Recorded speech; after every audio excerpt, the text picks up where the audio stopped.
É impressão minha ou você notou que as pessoas parecem estar se ajoelhando menos quando oram? E estou falando de cristãos na igreja, é claro. Antigamente, em todos os cultos, em algum momento durante o culto, você via o pastor e as pessoas se ajoelharem. E você ia a muitas igrejas que tinham até bancos com almofadas para se ajoelhar, porque se entendia que quando você ia à igreja, em algum momento se curvaria diante de Deus. Mas parece que nas igrejas evangélicas de hoje, quase todo mundo fica de pé quando ora. Talvez levantem as mãos, talvez inclinem a cabeça, mas muito poucas pessoas se ajoelham em oração. E eu me pergunto se algo está se perdendo. Encontramos isso na Bíblia. É extremamente claro que os personagens bíblicos, do Antigo e do Novo Testamento, ajoelhavam-se na maior parte do tempo quando se aproximavam formalmente de Deus em oração. Porque sua postura e sua linguagem corporal dizem algo sobre sua atitude. Você vê isso até mesmo no reino animal. Se você tem um cão alfa, ele está com a cabeça erguida, e quando os cães submissos se aproximam, eles se encolhem um pouco. E mesmo em outras religiões e reinos do mundo, quando as pessoas se aproximam do rei, elas se curvam. Em alguns países, como a China, eles se abaixavam e se arrastavam diante do rei com a cabeça baixa antes de se dirigirem a ele. Mas os cristãos agora não têm problema em estar na presença do Todo-Poderoso quando estão em súplica, e eu me pergunto se algo está se perdendo. Vamos descobrir. O que a Bíblia diz? Por exemplo, você pode ler no Salmo 95, versículo 6, você pode ler onde Paulo diz, em Efésios 3, versículo 14. Tanto na adoração pública quanto na particular, é nosso privilégio dobrar os joelhos diante do Senhor quando oferecemos nossas petições. A Bíblia diz que esse é o exemplo de Jesus.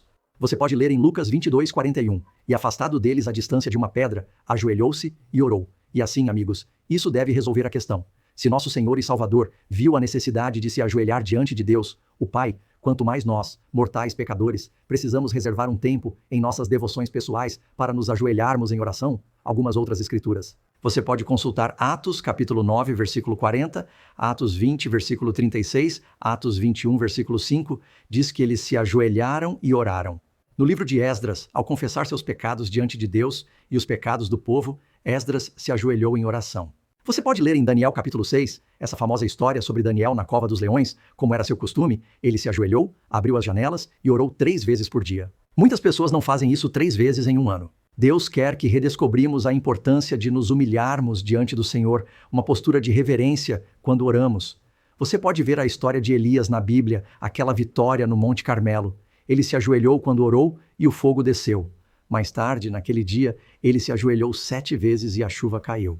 Depois você pode ver a história em que Salomão dedica o templo. Diz que ele, o rei, construiu a plataforma e se ajoelhou diante do povo. O rei se ajoelhou. Agora, devo acrescentar neste ponto que não é necessário ajoelhar-se sempre que você orar. Você pode ler na Bíblia que, depois que Salomão dedicou o templo, ele se levantou, orou, pronunciou a bênção e abençoou o povo.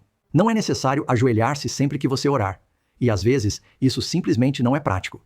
Já participei de cultos em que os bancos estavam todos amontoados e o piso era de concreto e frio. E às vezes, à medida que você envelhece, fica difícil ajoelhar-se. E Deus não quer que nos ajoelhemos e tenhamos tanta dor que não consigamos pensar em orar. Mas com tudo isso em mente, há muitos jovens saudáveis que simplesmente nunca tiram um tempo para se ajoelhar diante de Deus. E nossa postura diz algo sobre nossa reverência. E basta você olhar para as diferentes religiões do mundo.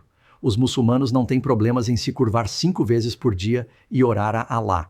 Os budistas, os hindus e muitas outras religiões se curvam diante de seu Deus. O Deus do cristão não é ainda mais digno? Ele não é mais poderoso? Ele não é mais santo? Assim, a Bíblia nos diz que, se o meu povo se humilhar, orar e buscar a minha face, e isso está em 2 Crônicas 7:14, uma das maneiras de nos humilharmos é nos curvarmos diante do Senhor. Portanto, amigos, meu apelo não é que vocês sempre precisem se ajoelhar quando oram. Pedro orava quando estava nadando. Ele estava se afogando. Ele disse, Senhor, salva-me. E Estevão estava prestes a ser apedrejado. Ele orou. Jesus orou da cruz enquanto estava sendo crucificado. E Neemias orou enquanto servia um copo de água ao rei da Pérsia. E assim você pode orar o tempo todo. A Bíblia diz que você deve orar sem cessar. Mas em nossas devoções formais, não nos esqueçamos de nos humilhar diante de nosso Deus e de nosso Criador.